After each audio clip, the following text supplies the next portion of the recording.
There are many in Nigeria to whom life has become meaningless. Many are making to cry. Many of our youths have no job after graduating from school many years ago. Your mission, my dear brother, is to bind the numerous hearts of our people that have been broken. Secures freedom to those in prison, liberty to thousands of our people held in captivity by Boko Haram, herdsmen, kidnappers, unknown gunmen, and bandits. You are being empowered today to speak out in the face of injustice, to join the broader missions in Nigeria to become the voice of the voices, and to better for the many displaced Africans who have become refugees in their own land.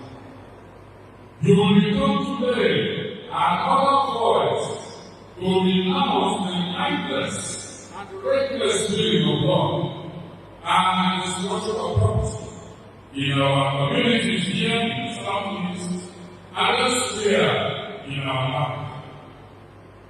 You must continue to build those criminals who are involved that the chain of the blessed God is an abomination. Yahweh hates the hands that shake the innocent blood. Proverbs chapter 6 verse 17. And those who kill by the sword perish by the sword. Matthew chapter 26 verse 53. One of the radical teachings of the Second Vatican Council is introduced to those deaths to remind our society in times of joy and grief. In the words of Catholic Express number 1, the joys and hopes, the grief and anguish of the people of our time, especially those who are poor or afflicted, are the joys and hopes, the grief and anguish of the followers of Christ as well. As the chief shepherd and pastor, you have to give constant attention to the situation of our country. We as the pastors cannot sit on the fence and turn our backs on oppression, exploitation, corruption, and the suffering of the masses. We can become advocates in favor of the poor, the weak, the oppressed, and the marginalized. But it is only a good shepherd who can do all this. This is where your chosen gospel text, John 10, verses 11 to 16, becomes relevant. Jesus draws the contrast between the good and the bad, the faithful and the unfaithful shepherd. The shepherd was absolutely responsible for the sheep. If anything happened to the sheep, he had to produce some kind of proof that it was not his fault. The prophet was speaks about the shepherd rescuing 2 legs or a piece of an ear out of the lion's mouth. Compare Amos chapter 3 verse 12. The Lord is translating down. If it is my business, let's bring it as evidence. Exodus chapter 22 verse 13. It means that the shepherd must bring you proof that the sheep are died and that he can be unable to prevent the death. Let me tell Paul how when he was giving his fellowship, he had a battle with a lion and a bear. 1 Samuel chapter 17 verse 34 to 36. Isaiah speaks of the crowd of shepherds being called out to deal with the lion. Isaiah chapter 31 verse 4. To the shepherd, it was the most natural thing to risk his life in defense of his flock. have to do more than risk his life. Sometimes he has to lay things down, perhaps when thieves and robbers came to destroy the flock. Not all human person in his word, the Lord and the book rest, as I told you. I have listened with intense interest to the graphic description of violence and desperate fights with these southern beasts. And when the thief and the robber come, they do. The faithful shepherd has offered to put his life in his hand to defend his flock. I have known more than one case where he has literally to lay it down in the contest. A poor fellow last spring between Tiberias and Apple, instead of fleeing, actually fought peace. Brothers, until he was hacked to pieces with their panthers and died among the sheep, he was offended. The true shepherd never hesitated to risk and even to lay down his life for his sheep. But on the other hand, there was a faithful shepherd. There was a whole world of difference. A real shepherd was brought to his task. He was sent out with the flock as soon as he was old enough to go. The sheep became his true friends and his true companions. And he became second nature to think of them before he thought of himself. Pope Francis talks about the shepherd having the smell of the sheep. But the false shepherd came into the job, not as a calling, but as a means of making money. He was in it simply and solely for the joy and the pay he gets.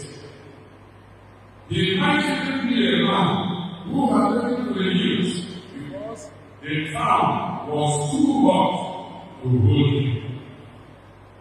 He had no sense, he had no sense of the height and responsibility of his task. He was only hired. This is exactly what St. Peter means when he admonishes us in our second reading.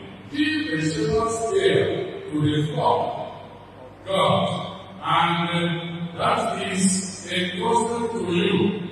Watch over it, not simply as a duty, but gladly as God wants. Not for solid money, but because you are eager to do it. In a town in Israel called Ephesus, they had trouble with their minister, with their priests, and it was the cost of all kinds of such trouble. It was about money. One man rose up and said lightly, "Give the hireling his wage and let him go." Jesus' point is on the man who was only for the reward, thinks simply of the money. The man who was for God thinks simply of the people he is trying to serve. Jesus was the good shepherd who so loved his sheep that for their safety and sake, he will risk and one day give his life. There is another important point connected with Jesus' describing the description of himself as a good shepherd. In Greek, there are two words for good. The first is akapos, which simply describes the moral quality of the thing. The other one is kalos, which means that in the goodness there is a quality of wholesomeness, which makes it lovely. is described as a good shepherd, the world is chaos. In him, there is more than efficiency and more than fidelity. There is loneliness. Sometimes in the village, one hears people speak about a good doctor. They are not thinking only of the doctor. At this point, I wish to congratulate the late faithful of Pioneer for their deep-rooted faith, which is nothing, not even the peace of our crisis to shake.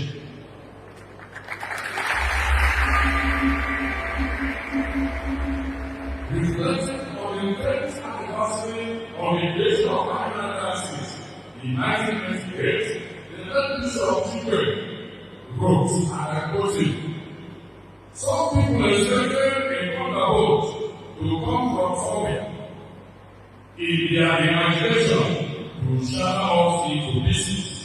It did not happen."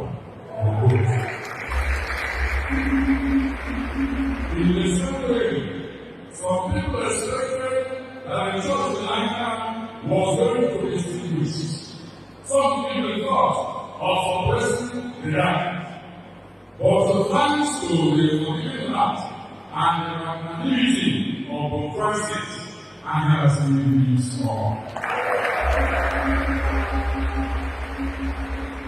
Who says that there is nothing in the name? Do you know the meaning of Anglican? Anglican means a grass that survives all weather.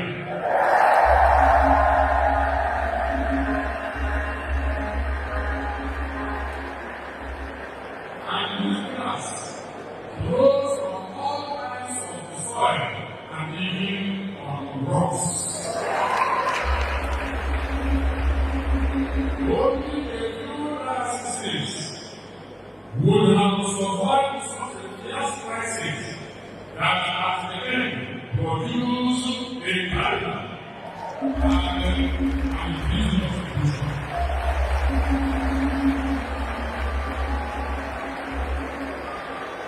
The what happened in Anglican in other churches would have had more than 3 narcissists in Anglican today. But God is great. The mother church is never in a hurry and never late in doing anything that concerns faith and morals.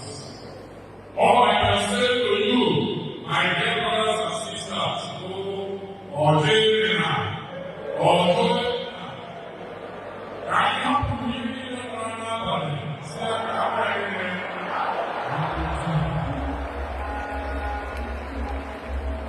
to my young priest of Diocese, you now have a vision. For the last 13 years, all we in my sheep have gone astray, and some happened like bishops in their parishes. Right from now, right from today, right from here, there is a bishop in my diocese.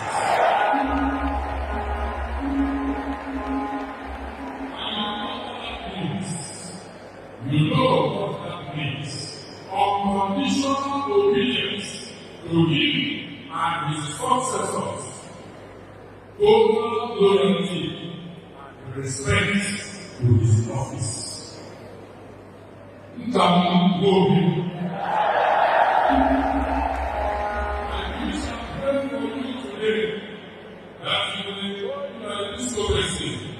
Your people will appreciate and you will live in harmony with your princes.